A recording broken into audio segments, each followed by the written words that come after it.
rádio e no canal do YouTube da Mega Brasil Comunicação e no podcast no Spotify. Eu sou Regina Antonelli e sempre recebo no programa um especialista para falar dos bastidores de uma ação de comunicação para atingir os públicos de interesse de uma marca ou negócio. E o bate-papo de hoje é sobre a inteligência artificial nos processos criativos. Para falar sobre o tema, o Making Off recebe Bruno Roera, sócio fundador da Portland, agência brasileira de impacto social que recruta e capacita profissionais da área de comunicação. Bruno, ele é formado em publicidade e marketing pelo Mackenzie e é especialista em mídias sociais pela FAAP. É também palestrante e professor convidado em cursos de comunicação. Há 13 anos no mercado, em sua trajetória profissional, passou por agências como DM9DDB, Artplan, Remix, Banco de Eventos e Budget, atendendo clientes como Google, Skoll, Multishow, Bradesco e Rock in Rio. Bruno, muito obrigada por você estar aqui para falar sobre esse tema e também para falar sobre a Portland, que tem uma proposta muito legal, viu, gente? Mas a gente vai conversar e vocês vão descobrir que negócio bacana, não é? Não é mesmo, Bruno? Obrigado você pelo convite, estou super empolgado aí para a gente conversar sobre tudo isso. Mas vamos lá, você é natural de onde, Bruno? Eu sou de São Paulo, sou da Zona Norte, e acho que esse era um grande problema na época de começar a trabalhar em agência, e todas as agências ficavam na Zona Sul, né? Mas hoje eu moro no centro. Então E tá aí bom. fico mais perto de tudo que está acontecendo. É muito bom. E como é que você decidiu, né, fundar a Portland? Inclusive, eu falei para o pessoal aqui na abertura, por todos os lugares que você passou, então quer dizer, você, na realidade, já estava já havia conhecido o mercado, trabalhado em várias empresas. Então, quando é que você decidiu fundar a Portland? E qual que foi o motivo do nome, da escolha do nome, né? O que você começou a oferecer na empresa? Conta um pouco para a gente. Então, dando uma resumida na minha trajetória profissional, na verdade eu comecei fazendo faculdade de odontologia, depois saí da faculdade, fui fazer comércio exterior, aí depois os meus pais quase me tirarem a vida de ficar trocando esse monte de faculdade, decidi prestar um concurso público, fui trabalhar na Caixa Econômica Federal, e Sim. durante esse período eu sempre fui meio Mauricinho, assim, comecei a ter contato com os outros universos, É. né? Então, com a realidade mesmo, né? Então, isso, no final das contas, acabou ampliando o meu repertório e a minha noção de empatia e também, acho que, de minimamente consciência social, sabe? É. Então, a partir disso, eu comecei a ter muito interesse pela área de comunicação e decidi que eu ia estudar publicidade, né? E aí, na hora que estava estudando publicidade, eu trabalhava ainda no banco, então eu pedi Aham. demissão do banco, sem É. falar para os meus pais, e É. comecei a procurar trabalho em agência. E aí Sim. comecei trabalhando no banco de eventos, né? Aham. Então, na época, ainda eles são, né, uma das maiores agências nesse Aham. universo de eventos. E depois de trabalhar para uma logo para uma área digital, porque eu tinha um blog, e aí fui criando as áreas de redes sociais nas agências pelas quais eu fui passando, até ir trabalhar com assessoria de imprensa para o mercado de luxo. Hum. Depois voltei para trabalhar com conteúdo, até voltar a trabalhar com eventos. Então, eu passei por várias áreas diferentes, e Sim. acho que isso, no final das contas, acaba fazendo com que você tenha uma visão geral sobre o que acontece no mercado, mas ao mesmo tempo você também é minimamente especialista por você ter executado ali algumas funções que na época elas estavam sendo criadas e elas estavam se transformando, né? Então agora a gente vê toda essa questão da inteligência artificial surgindo, e na época que eu comecei a trabalhar essa parte de conteúdo para redes sociais também estava surgindo, né? Verdade. Então, que assim, ninguém sabe fazer, ninguém tem experiência ainda numa coisa que acabou de ser construída, de ser inventada, né? É verdade. E resumindo aí, respondendo a sua pergunta, depois de ter passado por essas agências muito diferentes entre si, eu decidi que eu queria... eu via que as coisas que eu estava fazendo, elas não tinham um propósito maior, né? Então, putz, fazer um monte de festa para um monte de gente, criar conteúdo para redes sociais, mas o que isso, no final das contas, estava impactando positivamente no nosso mercado, né? a gente sempre teve, sei lá, as pessoas sempre julgaram muito os publicitários por ficar empurrando coisas para serem compradas, né, para serem Sim, vendidas. E aí eu estava já num momento, isso em 2016, em que eu acho que a gente poderia atrelar algumas mensagens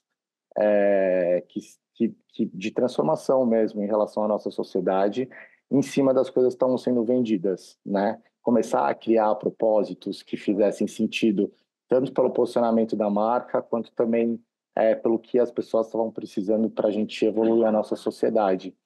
E foi aí que eu decidi fazer um curso de mentoria criativa com uma amiga minha, que na verdade ela é uma artista formada em moda, e nesse processo todo, nessa mentoria criativa, eu tive que levantar quais eram os pilares da minha vida, e a partir desses pilares que eu identifiquei, eu tinha que criar um projeto e fazer o projeto acontecer em um mês. E olha, aí foi aí que surgiu a Portland, porque eu tinha pedido demissão, estava fazendo um monte de projeto freela, não queria deixar os projetos freelas, não sei dizer não, então as pessoas chegavam com projetos e eu não tinha mais braço para fazer tudo. Então a minha primeira ideia era conectar jovens de realidades diferentes das minhas para que eles pudessem ampliar meu repertório e junto comigo eles fossem me ajudar a construir esses projetos freelas, ao mesmo tempo que eu compartilhava um pouco com eles sobre o meu conhecimento. legal. Então, a Portland surgiu, era um projeto, né? Hoje é uma empresa, e ela chama Portland porque eu morei em Portland durante um tempo. Tá. Eu morei em Vancouver e aí depois eu ia para Portland sempre, e eu achava que era uma cidade que era muito diferente das convencionais dos Estados Unidos. Todo Uhum. mundo ali parece que é meio doido, sabe? Então, era isso que eu queria, que a gente juntasse um monte de gente que era meio maluca também, É. e para que a gente pudesse construir coisas nesse sentido. E como é que está estruturada hoje a empresa? Então, hoje a gente tem basicamente, a gente constrói a nossa equipe de temporadas em temporadas, né? Tá. Então, a gente acredita que a diversidade para a gente é uma ferramenta de inovação. Uhum. Então, a gente tem essa questão de usar a pluralidade brasileira na nossa equipe e para que a gente tenha esse recorte que minimamente representa o nosso país, a gente divide a agência por temporadas. Cada Uhum. temporada a gente abre um processo seletivo, onde jovens podem se inscrever através de uma ideia com propósito. E normalmente a gente tem umas 1.000 pessoas inscritas, a gente seleciona as 25 pessoas e projetos mais interessantes para passar por uma banca formada por um monte de gente importante do mercado de comunicação, de marketing, RH, que ajudam a gente a mapear o perfil desses jovens para que a gente possa conectar os nossos projetos. Sim. Então, a nossa ideia é que, a partir dos projetos que chegam aqui na agência, a gente possa construir times flexíveis, onde, apesar deles não terem uma experiência profissional, as vivências dessas pessoas elas podem ser consideradas um processo criativo. Então, se a gente está falando sobre um projeto de moda, por exemplo, a gente vai olhar dentre as 25 pessoas da temporada quem que gosta de moda. Então, eu vou pegar uma pessoa da FAAP, que é uma moda, um cara da periferia, que é uma moda, a outra pessoa lá de outro estado que ama moda, porque a ideia aqui é que até as pessoas privilegiadas elas façam parte desse recorte da diversidade, Sim. porque senão a gente está criando uma outra bolha que a gente vai ter que estourar, e eu vou estar sendo meio hipócrita se eu não fizesse alguma coisa nesse sentido.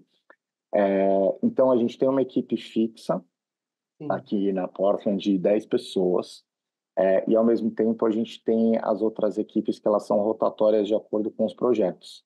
Sim. Então, sei lá, se agora a gente está com 7 projetos acontecendo, a gente basicamente acaba tendo 7 equipes, onde a gente tem essas pessoas mais fixas que estão em vários projetos e as pessoas que estão em projetos únicos, é, para que elas possam criar o seu portfólio, e aí também vem o nome da Portland, Tá. e receber por isso, né? Portland também é o reino do portfólio para essas pessoas e a Sim. gente possa indicar essas pessoas para outras vagas no mercado. Então, aqui é um porto, né? As pessoas chegam, tem gente que fica, tem gente que vai embora, tem gente que volta, mas assim, é um lugar de transição, né? Onde muitas pessoas se encontram, muitas conexões são feitas e onde as ideias também surgem para elas irem bem longe, né? Então, O nosso impacto social ele não está em fazer projetos para a ONG. Não, óbvio, né? Se aparecer um projeto desse, a gente Claro. faz. Mas a gente não é uma ONG, a gente é uma agência que tem esse impacto social no meio do processo, porque a gente está desenvolvendo pessoas de vários lugares do país, de várias realidades, a partir do processo criativo. E no ano passado, a gente abriu esse processo também para a galera 50 a mais, para que a gente pudesse ter Legal. uma diversidade também geracional na construção dos nossos projetos. Eu vou querer saber disso no próximo bloco. Vamos dar uma paradinha agora, tá? Pessoal, fica aí porque 50 a mais também é legal, viu? Só um minutinho que a gente volta já já.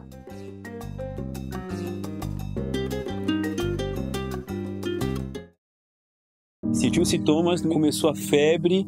Muita dor nas articulações. Eu tive manchas vermelhas e muita coceira. Durante as chuvas, os casos de dengue aumentam, assim como os de chikungunya e zika. Em caso de febre, dor de cabeça nas articulações, manchas vermelhas e coceira na pele, procure uma unidade de saúde. Receba os agentes de saúde de combate às endemias. Combate ao mosquito. Para fazer diferente, precisamos agir antes. Ministério da Saúde. Brasil. União e Reconstrução. Dor de cabeça na hora de buscar um serviço de comunicação para sua empresa? Isso é coisa do passado. Acesse anuariodacomunicação.com.br e encontre a solução para as necessidades da sua marca ou produto.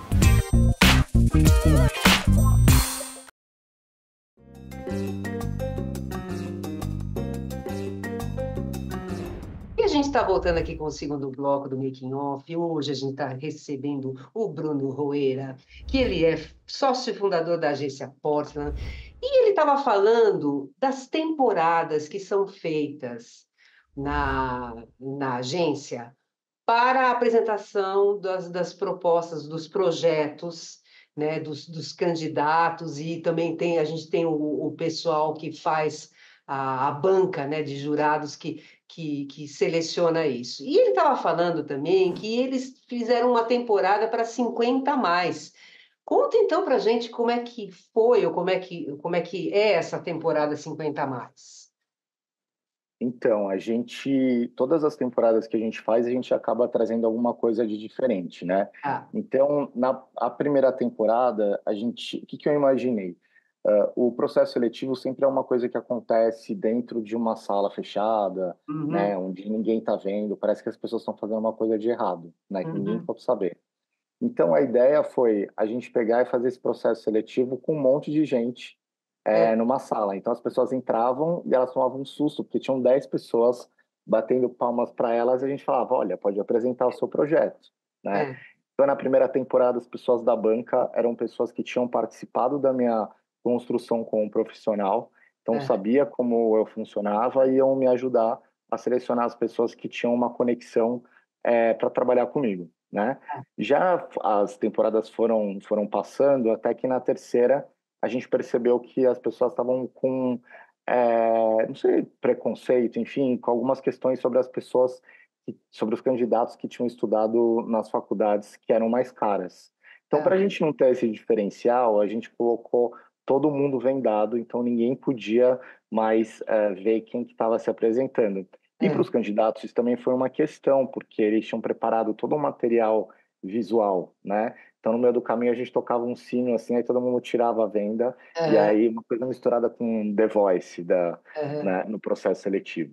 é, E aí, cada uma das temporadas, a gente ia trazendo uma coisa de diferente, até que, no meio da pandemia, a gente abriu o processo para o Brasil inteiro, porque estava todo mundo já trabalhando online, e é, na última temporada, a gente abriu o processo também para as pessoas 50 a mais, para é, elas se reconectarem ao mercado, né? A gente sabe sim, que existe aí um gap, enfim, é, e eu acho que não é nem só sobre a gente fazer alguma coisa aqui no presente, mas hum, acho que é para o futuro das pessoas e do mercado de comunicação. A gente sabe que quando a pessoa chega nos 50 anos, ou ela é dona de uma agência, ou uhum, ela já saiu e está fazendo uma outra coisa, ou ela desistiu porque ela entendeu que ela talvez, ou as outras pessoas decidiram por ela que ela não cabia mais ali, né? uhum, Mas as pessoas esquecem que está todo mundo vivendo mais e que os 50 anos não são como eram antigamente, é né? verdade.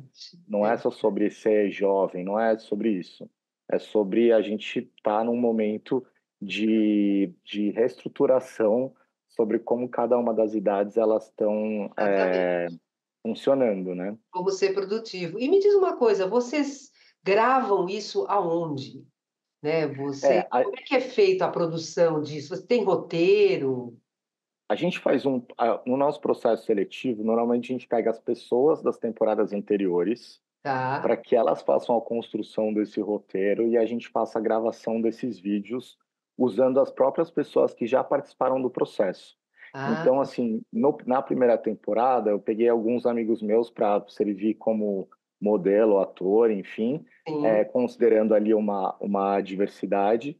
E depois, como as pessoas elas se viam representadas no vídeo, essa diversidade começou a chegar para a gente de uma forma super orgânica, natural. Então, depois, as pessoas que iam entrando, elas já tinham ali os recortes brasileiros dentro da nossa Sim, agência, né?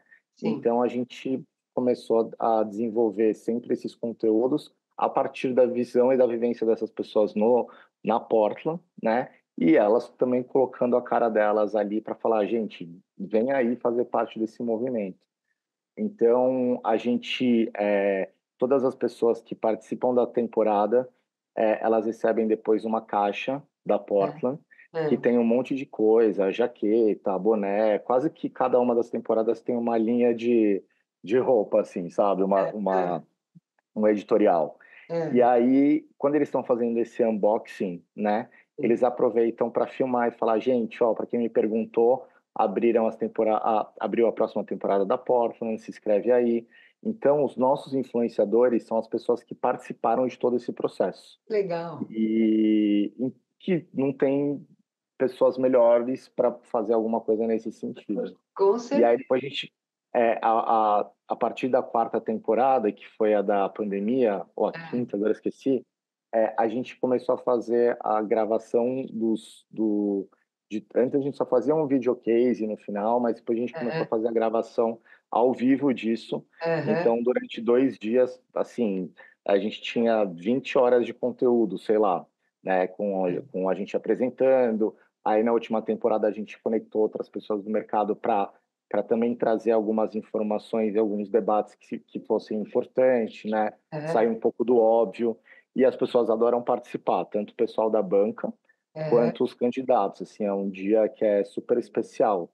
É tipo o aniversário da Portland. Que legal, muito bom. E me diz uma coisa, e inteligência artificial? Como é que a Portland tem usado a inteligência artificial nas suas campanhas, mesmo nos processos seletivos? Como é que tem sido usado isso? A gente tem usado como se fosse uma parte desse recorte da diversidade. Uhum, Muitas vezes para a gente trazer um ponto de partida ou para a gente entender como que as coisas conseguem se conectar. A gente usa atualmente a inteligência artificial como se fosse um assistente de todo mundo, uhum, né? Então a gente sabe que a gente tem que ir ali alimentando com várias informações para que cada vez ela traga informações mais precisas para a gente, mas a gente consegue conectar ela não só de uma parte estratégica, como também de uma parte visual. Então, vou dar um exemplo de alguns projetos que a gente tem feito. uhum, Vem muito projeto, a gente tem 3 frentes de trabalho aqui na Portland, né? uhum. Uma é design, a outra é conteúdo e a outra é experiência. Tá. Quando a gente fala sobre principalmente nos 3, no final das contas, a gente precisa sempre entender quem são os nossos públicos, né? Quem são os targets que a gente precisa Sim, atingir. claro. E muitas vezes por a gente ter pessoas muito diferentes entre si na Portland, a gente junto consegue pensar em vários hábitos para a construção de personas que vão muito pelo como elas agem, como elas atuam, do que necessariamente uma pessoa branca de 10 a 15 anos de não sei da onde, né? Não Hum, é sobre isso, é sobre hábito, não é sobre sim. o que alguém está vendo sobre você, né?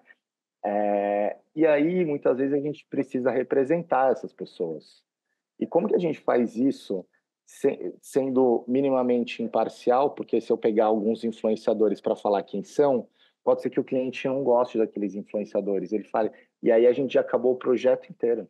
Então, assim, é muito mais fácil a gente criar as imagens a partir da inteligência artificial, com as informações que a gente desenvolveu para estruturar aquela persona, do que simplesmente a gente escolher alguém que vá representar e que a gente possa dar um tiro no pé. Então, esse é um ponto. Outro ponto, a gente faz muito projeto para live marketing. Principalmente, a gente está bastante inserido nos festivais de música, criando projetos para as marcas no Lollapalooza, Rock in Rio, enfim, né? Por eu também ter já trabalhado com isso, fica mais fácil. E aí, a gente, obviamente, quando faz esse tipo de projeto, conecta uma empresa de cenografia, né? Sim. Quando os projetos são menores, a gente faz a produção aqui na Portland mesmo. Quando eles são os projetos muito complexos, normalmente eles vêm de outras produtoras parceiras. Uma delas é a Ale Câmara, que eu acho que ela é a principal aqui que traz projeto para a gente, em que a gente tem que levar para a galera da cenografia algumas sugestões de caminhos cenográficos, né? Mas eu não sou um arquiteto, mas o que eu posso fazer é, através do direcionamento dos prompts ali no Midjourney ou qualquer outra ferramenta dessas, eu consigo trazer alguns caminhos que para a cenografia fica mais fácil dela começar a desenhar alguma coisa, né? Sim. Mas, por outro lado, às vezes a gente faz totalmente o contrário.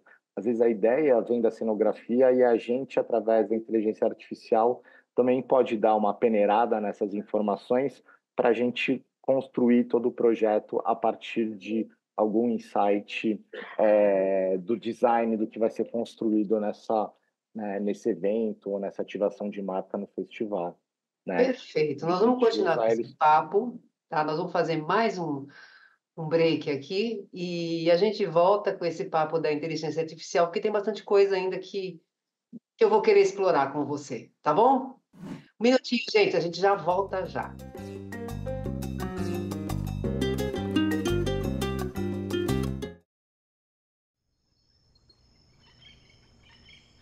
Eu nasci num pé de serra com um horizonte largo.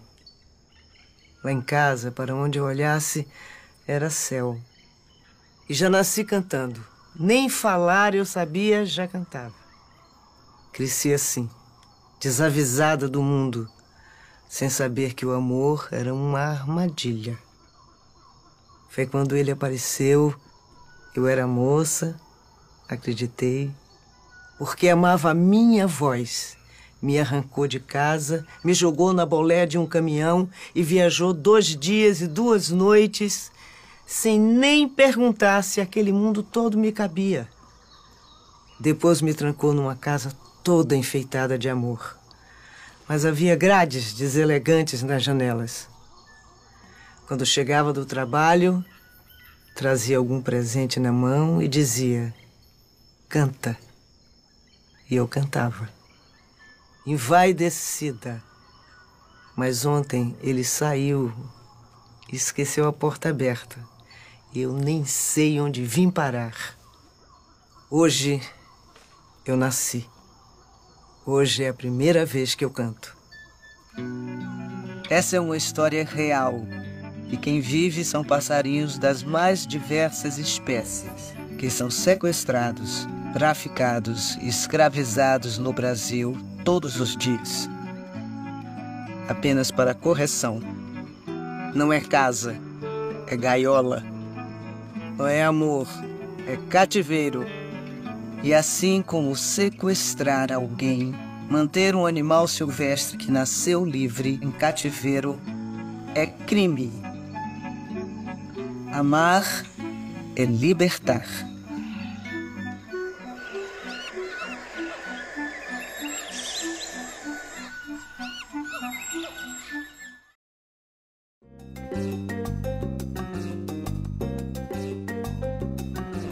A gente está voltando aqui com o terceiro bloco do Making Off. Hoje a gente está recebendo o Bruno Roeira, que ele é sócio fundador da agência Portland, e ele estava falando das temporadas da agência, né, justamente para ter os candidatos, os projetos, para ver o que pode casar. Qual que é o tamanho das temporadas? Tem um tamanho fixo ou não? Explica um pouco para a gente sobre isso. A gente tenta aqui não padronizar muito as coisas, né? Então, as temporadas elas acontecem conforme a gente vai sentindo que precisa, né? Ah, Quando a gente abre os processos, a gente seleciona essas 25 pessoas que depois a gente vai conectando aos nossos projetos, né? E conforme elas vão participando no projeto, o projeto acaba, elas recebem a participação delas financeira. uhum, Algumas a gente acaba contratando e essas outras pessoas elas ficam num banco de talentos que a gente conecta a vagas no mercado. Então a gente é uma agência onde a gente desenvolve projetos, ao mesmo tempo a gente também desenvolve pessoas para o mercado de comunicação. sim. Então, acho que foi na segunda ou na terceira temporada que a gente tinha um número X de candidatos, acho que era de Portlanders, né, que a gente chama, eu não lembro se era 10, alguma coisa assim, 12, e aí todas as pessoas, elas foram contratadas muito rápido. Então, a gente teve que acelerar e fazer um próximo processo seletivo, senão não tinha equipe para trabalhar junto com a gente. É. E ali era um momento também que a gente estava desenvolvendo um modelo de negócios, enfim, né? Aí com isso a gente começou a aumentar o número de pessoas que são denominadas Portlanders para que a gente não tenha esse gap, né? Para que dê Aham. tempo da gente se organizar. E aí basicamente é isso. Então assim, agora vai dar certinho, né? A gente está no 7º ano agora em junho e provavelmente a gente vai fazer a nossa 7ª temporada. E a gente ainda está pensando exatamente quais são as coisas diferentes que a gente vai fazer esse ano, né? Mas a gente entendeu que para a gente fazer algo diferente não precisa ser maior, né? Pode ser Uhum. uma coisa que não seja tão convencional. Aí, mas voltando ao papo que a gente estava falando sobre inteligência artificial, como é que você vê o papel da inteligência artificial na evolução da criatividade e inovação da comunicação? Você acha que, porque assim, né, ouve-se sobre tudo sobre inteligência artificial, que ela vai acabar com o emprego, que ela vai, né, vai sobrepor as pessoas, né, a mão de obra, né, a criatividade. Como é que você vê isso, esse papel da inteligência artificial? Olha, eu acho que atualmente a inteligência artificial ela fez todo mundo entender, que todo mundo que trabalha em agência entender como o papel do atendimento é importante para Uhum, tudo. Porque, assim, o atendimento, hoje em dia, ele tem um papel de brifar todas as pessoas que estão dentro da agência. sim, E é a mesma coisa que a gente faz quando a gente coloca alguma coisa na inteligência artificial. Se a gente não brifa direito a inteligência artificial, ela vai trazer alguma coisa que a gente não estava esperando, né? sim. Então, talvez isso de uma certa maneira possa valorizar o papel tão importante dos atendimentos, dessa conexão de entendimento, de interpretação de texto, enfim, né? A gente sabe que é uma coisa mais complexa, ao mesmo tempo que acho que as pessoas estão entendendo que a inteligência artificial ela não vai funcionar sozinha. A gente precisa que tenha alguém fazendo esse direcionamento, seja um atendimento, um planejamento, uma pessoa criativa, né? Então, essa coisa, acho que a gente talvez tenha passado por esse mesmo pensamento na época que os computadores começaram a surgir, Sim. né? Então, assim, os artistas, os diretores, as diretoras de arte vão sumir porque o computador vai fazer tudo para elas. Mas hoje em dia, o computador é uma ferramenta, né, que você Sim. usa e pode fazer com que outras pessoas que tivessem um senso criativo, mas que talvez não fossem tão artistas assim, a ponto de desenhar, tivesse ali o computador que ajudasse em algumas coisas para ela evoluir como profissional, né? Então, eu acho que é a gente entender que todas essas tecnologias que elas vão surgindo, elas foram construídas por homens e mulheres, né? Sim. Mas que elas também, para funcionar, elas precisam de alguém por trás, né? a gente vê que, na verdade, o grande problema que existe nesses filmes todos que envolvem inteligência artificial é quando isso acaba saindo do controle, né? Sim. Mas acho que quando isso acontecer, a gente nem vai estar mais aqui. Mas olha, eu concordo plenamente com o que você falou. É verdade, se você não tiver alguém que saiba mexer, que saiba orientar a inteligência artificial para aquilo que você quer, realmente você não consegue, né, um resultado, né, um resultado que seria interessante para o teu trabalho, né? Você usar ela como uma ferramenta mesmo para te ajudar no trabalho, não é isso? Exatamente. Acho que e a gente tem as ferramentas humanas, que a gente fala da diversidade, a gente tem as ferramentas tecnológicas, Sim, né? Eu acho que é a gente conseguir entender para que cada uma delas serve e como que cada uma delas funciona para a gente conseguir evoluir os nossos trabalhos, a nossa sociedade, né? As pessoas podem achar que vai existir gente mais preguiçosa, mas eu acho que isso vai fazer com que as coisas elas fiquem mais ágeis, né? A partir do momento que a gente está resolvendo um problema ou agilizando ali algum processo, a gente tem mais tempo para se desenvolver em outras coisas que sim, ainda é não eram verdade. prioridade. Então, isso acelera a nossa evolução dentro do nosso mercado, né? Com E certeza. quem não se adaptar a isso vai acabar ficando para trás, né? É verdade, só que é o seguinte, né? Você acha que eu vejo pessoas falando que são especialistas em inteligência artificial. Será que a gente chegou a esse ponto já? Será que não é muito é, você está falando que você é especialista, mas que ainda tem muito a evoluir a inteligência artificial? Eu acho que, na verdade, não existe nenhum especialista nesse Eu instante. também acho O, que o, o que existe são pessoas que têm boas práticas, que têm conseguido entender possibilidades que talvez não sejam tão óbvias assim para todo mundo e estão compartilhando desse conhecimento que sim, foi adquirido através da prática. Porque a gente não tem ainda nada, sei lá, para mim, quando você é especialista, você tem toda a questão teórica na sua cabeça, né? sim. E a prática também. E eu acho que a gente está num momento em que a prática está indo antes da teoria, enfim, porque as possibilidades elas estão sendo criadas a partir da utilização mesmo, né? Então, eu acho que talvez a gente nunca mais vá ter especialistas nessa área, porque Não todo mundo vai sei. aprendendo junto. Bom, isso é verdade, mas é o tal negócio. Pensava-se lá atrás com mídias sociais, né?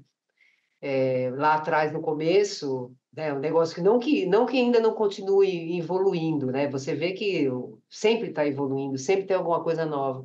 Mas eu acho que hoje em dia, você é especialista em mídias sociais, então eu acho que Faz hoje é sentido. possível, né? Hoje é Você possível. sabe que você sabe que quando eu trabalhava numa assessoria de imprensa, a gente cuidava de uma construtora até bem famosa aqui em São Paulo, e ela e eu falava assim, vocês têm que estar no Instagram, isso, sei lá, em 2008, É, 2009, era uma época que é, tava e aí o dono, né, porque a gente conversava direto com os donos na assessoria de imprensa, né? Ele, não, é, imagina, vou montar um perfil da minha empresa para todo mundo ficar reclamando. Eu falei, mas cara, é melhor eles reclamarem para você e você conseguir resolver do que as exatamente. pessoas reclamarem para outras, É entendeu? verdade. Então, assim, e ele não quis abrir, e hoje, obviamente, eles têm, uma conta para cada uma dos empreendimentos deles, né? É, Que ele ia ficar para trás em relação às outras pessoas. é Então, verdade. acho que é meio isso. Então, tá bom. Bruno, me diz uma coisa, quem quiser conhecer mais sobre a Portland, quem quiser falar com vocês, quais são as formas de contato? Vocês podem procurar a gente no Instagram, @agência Portland, e no LinkedIn também, Agência Portland. Ou se não, me caçar lá no LinkedIn também, pode mandar mensagem. Eu sempre estou com o LinkedIn aberto. Quando tem um tempinho ali, eu respondo as pessoas que querem trocar umas ideias. Perfeitamente. Olha, Bruno, muito obrigada. Foi muito legal o papo, viu? Eu tenho certeza que Obrigado você. o pessoal vai gostar, tá? E eu desejo muito sucesso para vocês, viu? Obrigado para você também. Então eu preciso passar os últimos recadinhos aqui para o pessoal. Gente, o Making Off vai ao ar toda quarta-feira às 10 horas da manhã. Para acessar na rádio, www.radiomegabrasilonline.com.br. Nós também estamos no canal do YouTube da Mega Brasil Comunicação. Entra lá, toca o sininho, porque toda vez que tiver entrevista nova, você vai ficar sabendo e você não vai querer perder, não é mesmo? E a gente também está no podcast no Spotify. Gente, um grande beijo para vocês e até a próxima. Tchau, Bruno!